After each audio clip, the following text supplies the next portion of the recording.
ಅಸ್ಸಲಾಮು ಅಲೈಕುಂ ವರಹಮತುಲ್ಲಾಹಿ ವಬರಕಾತುಹು. ಬಿಸ್ಮಿಲ್ಲಾಹಿರ್ ರಹಮಾನಿರ್ ರಹೀಮ್. ಮಕ್ಕಳು ಯಾರಿಗೆ ಇಲ್ಲವೋ, ಮಕ್ಕಳು ಇಲ್ಲದಿರುವವರು ಅವರು ಈ ದುಆವನ್ನು ಓದಬಹುದು. ಇನ್ಶಾ ಅಲ್ಲಾ ಅವರಿಗೆ ಬೇಗನೆ ಮಕ್ಕಳು ಆಗುತ್ತದೆ. ಆ ದುಆವನ್ನು ಹೇಳುತ್ತೇನೆ, ಕೇಳಿ.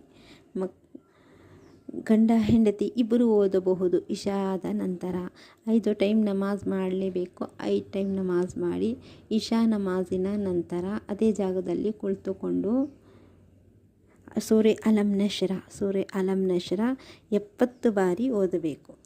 70 ಬಾರಿ ಸೂರೆ ಅಲಂ ನಶ್ರ ಓದಬೇಕು. ಅದಾದ ನಂತರ ಯಾ ಮುಸವ್ವಿರು ಯಾ